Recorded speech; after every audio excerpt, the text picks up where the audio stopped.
Hey there, everybody. Matt Carter here. And Jessica Carter from CarterMatt.com. Coco Vanderwolf is here mostly because I think we need animal comfort for a little while. Yes, we do. With this episode, I think in some ways we've cursed ourselves. I felt like Miller was not going to be the one.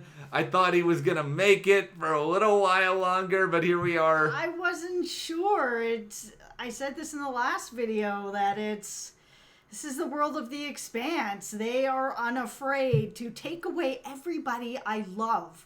Yeah. Everybody I love. I am worried for Christian. Yeah, this show really is like the embodiment of Gus Fring saying, I will kill your wife, I will kill your son, I will kill your... This is really... They're going for it on The Expanse, and this is our reaction to Season 2, Episode 5, entitled Home, which I think is really, really fascinating. I think it does a lot of things that are really, really cool. I think it takes a couple of storytelling risks that, at least in my mind, are probably really polarizing, but I mean, the big story here is seemingly losing Miller. I mean, technically, we haven't seen a body. That's true. And in the world of TV, if you don't see a body, even sometimes you do see a body, they're not dead. So maybe Miller survives getting blown into Venus. Anything can happen. Well, before we try to talk this through, if you like this video, give us a like, subscribe, and hit the notification bell so you don't miss any other updates that we have coming your way. I think the hardest part for me with this is just we spent so much time at series. We spent so much time with Miller in that world, and Octavia, who's going to be really sad, and that bird, and Anderson Dawes. I don't think Anderson Dawes is going to be sad. Well, he may not be sad, but that whole world. I mean, do we ever return to that world now? Yeah, I don't know. I have spent so much time becoming so invested in Miller and I felt like this was coming. I just felt like there was no way for him to get out of this. For everything that was happening, it didn't make any sense that there was going to be some magic way that the Rossi was going to swoop in and save him. It was just getting more and more and more intense. He's getting deeper and deeper into Eros. It was just, I knew it was coming, and I hated it that it was happening, but it made sense. I hate to say that, but it made sense that this is where it was going, and that this was where he was needing to end up. Not necessarily dead, but absolutely with Julie. And there are a number of just interesting TV episode rules sometimes, and I feel like there's a common rule of if you're killing off a major character in an episode, there's a couple of different things you're probably going to be doing. Number one, you'll either be showing us flashbacks, you'll be showing us some sort of odd personal moments between them and other characters, or you'll just scale everything back so much in a lot of ways that you don't focus sometimes on the bigger picture and you make it all small and intimate. And that's what it felt like here too, because I mean, you had missiles that were sailing out there to murder everybody, and it really felt like this was really about Miller for me. Yeah, I mean, where's the Naboo at the moment? I mean, that just seems to have just kind of gone off into another, I don't know where at the moment. Maybe it did end up going into the sun and burning up. I know that I've seen people online saying that was not the case, and it was supposed to be used like a pool cue, but I assumed it was like a battering ram, and it would be following Eros to ensure that it goes into the sun, so that if it's it's just not quite getting in, let's give it another boop. Yeah, I assumed that the Naboo was going to end up in the sun, but I don't know where it is. I don't know either, but I mean, I'm sure we'll get an update on it. I don't think the Expanse... Not important. Not for today, apparently. Not for today. All that was important was Miller. Yeah. Okay. Let's, talk first about what I think worked with this. Okay. This was a show that was airing on Sci-Fi, so I'm at the time. I'm presuming that the Expanse does not have the biggest budget in the world. Even though it looks like it. This was stunning. Everything that they were able to pull off in this sort of weird, world of Eros after the proto-molecule has sort of taken over. It was so ethereal, it was so vibrant and colorful and interesting because it almost felt like both the ghost town and an alien world at sort of the same time. Yep. I love how they've just made these sort of choices that aliens within the world of the Expanse are sort of so alien that we can't even really comprehend what they are. Yeah.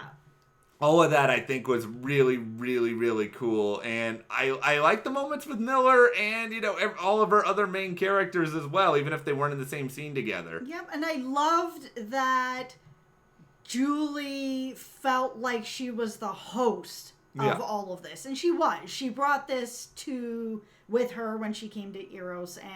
But I love that the proto-molecule ended up actually staying with her as the host. That it wasn't, oh, we've got Julie and now we've got this person. Now we have 150,000 other people and we're all one. And it is all one. And it still felt like it was more of a collective consciousness, but it still felt like she was the host or the nucleus of it all. And that was really cool. I enjoyed that an awful lot.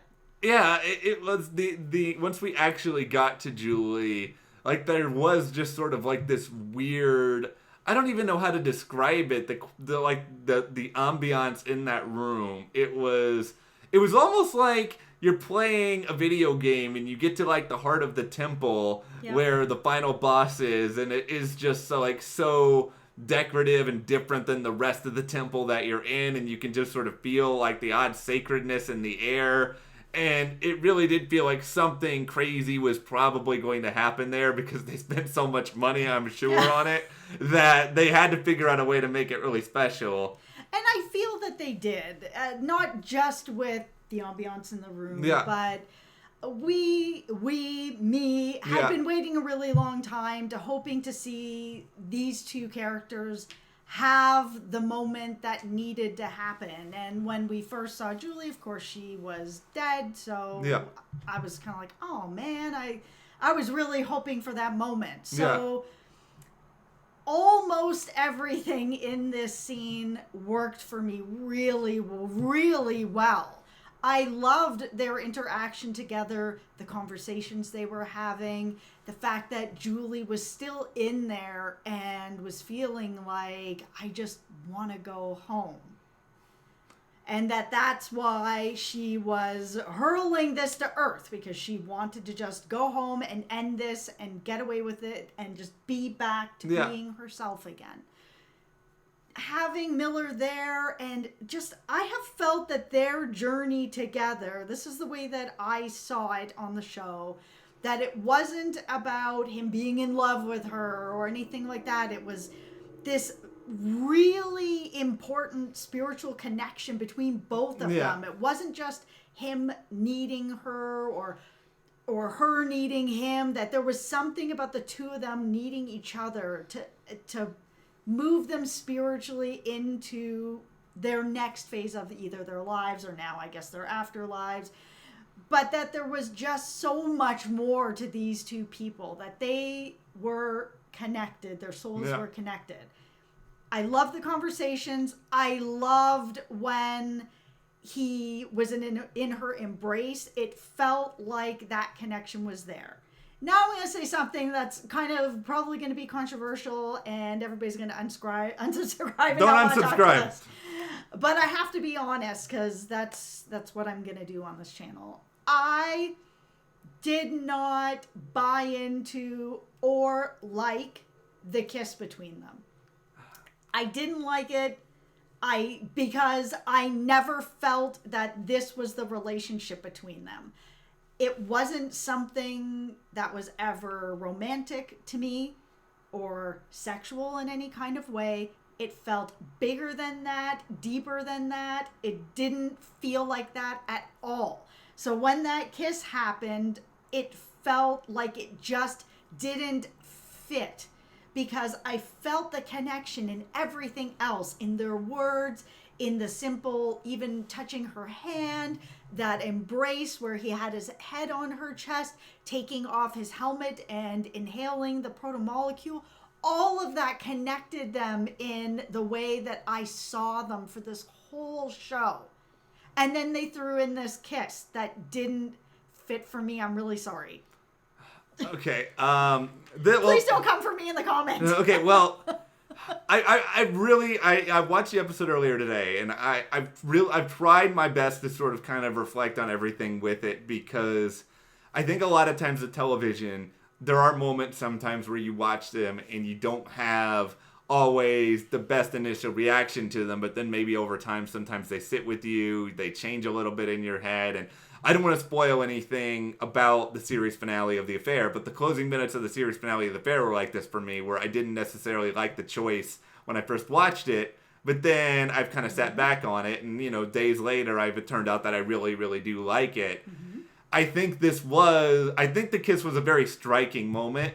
I think it's something that created a very specific thing that visually will be really memorable with The Expanse. And I think I think they meant it to be something that is bigger than a romantic expression. I think they meant it to be this sort of like big symbolic thing where they sort of felt like this was their best expression of connection and intimacy that they could have. And I feel like it was a choice that they made with that sort of idea in mind. Yeah. I feel that they did too. Yeah, I mean, it just missed the mark for me, but everything else hit perfectly.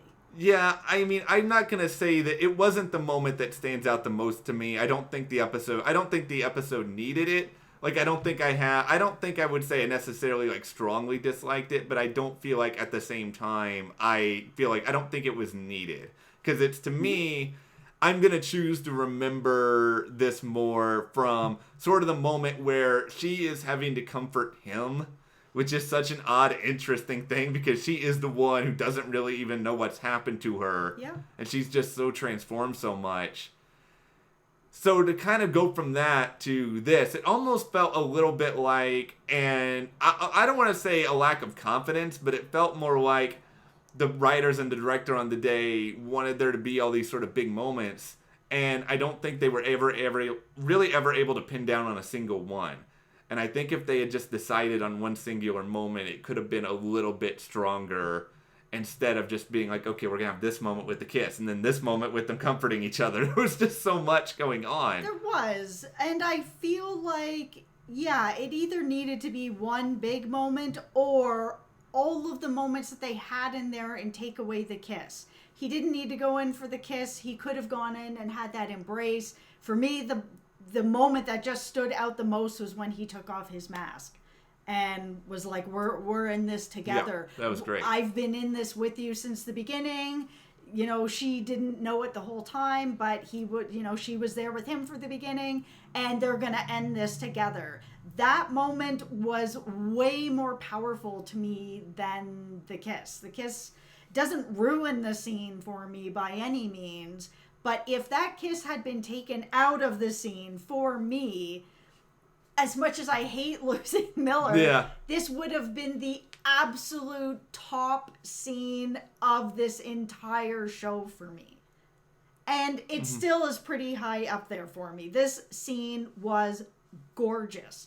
Yeah. Well written, gorgeous, beautifully acted, intimacy like I haven't seen in a long time on TV. Yeah, I think this is probably the episode that I will remember the most from The Expanse, even if I don't necessarily feel like every single moment worked perfectly. And of course there are these things that I'm sort of just thinking back in my head. It's like, wouldn't it be great to have had a scene, or at least a little more discussion, with Miller and Amos, especially since Amos was like one of the last people to really fully accept him, and yet here they are kind of developing a larger sense of understanding. I mean, there could have been more, but I guess within this urgency, within this moment, you don't really have a lot of time for more.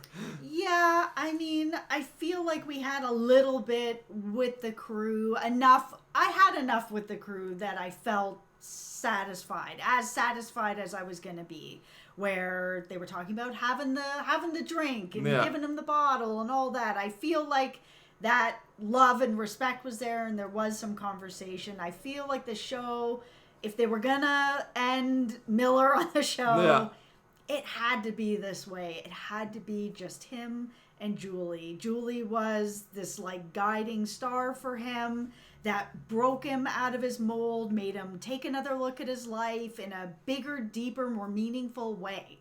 And so I really loved it. I think this entire episode to me, it felt like mortality was the number one theme kind of throughout, no matter where you're looking, because you have all of this stuff going on with Miller, and then you have back on Earth, Christian is seeing all the UN sort of trying their best to flee because they're fearing what is coming, and seeing, you know, her reaction to this. I mean, there's so much strength in it, and there's also so much heartbreak in it at the same time. Yeah, that conversation she had with her husband was a tough one to watch. And it was really, again, heartfelt and strong on both of their sides, where she's like, I need to do this. And he's like, I know who you are. And I'm not sorry about it. Like, I know where we are, and I know who you are, and I love you for who you are. That whole scene, this episode was so good, and I'm now understanding why a lot of you in the comments were saying to watch this back to back, as you know, doing this as a review as 2 episodes together. I'm glad that we didn't, but I understand why you guys said that.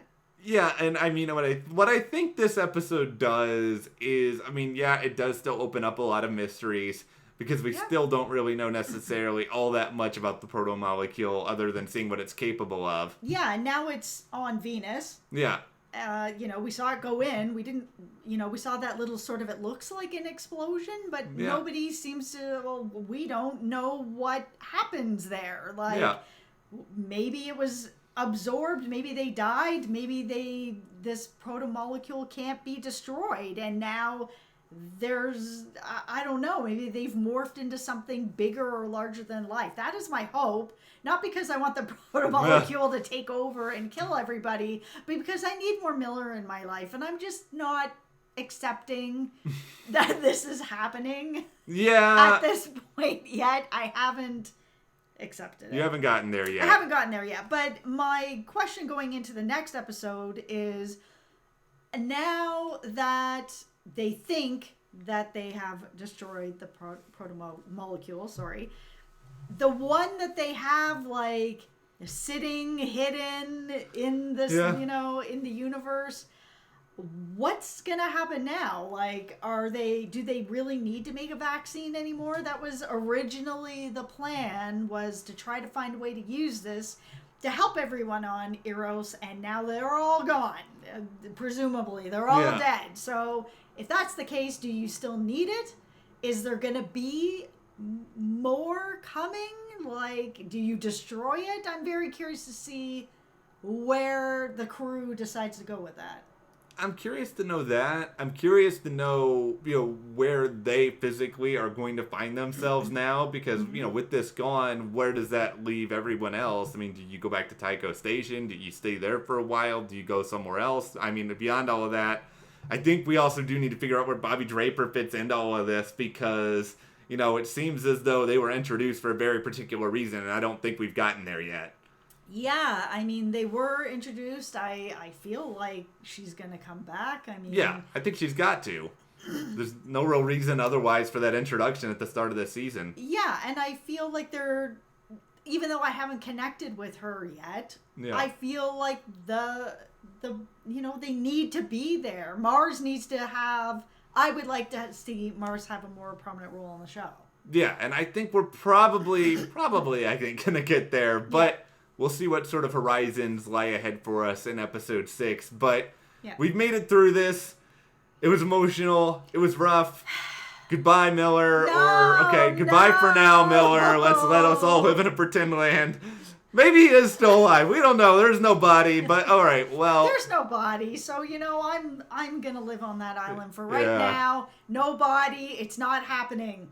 Well, we want to know from you guys now, though, what did you guys think when you first saw this episode? Like, I mean, I had to imagine it was emotional for everyone, but be sure to share in the comments. And if you did enjoy this video, give us a like, subscribe, and you can support us more by checking the link in the description to the Carter Matt store, and we'll see you here next time.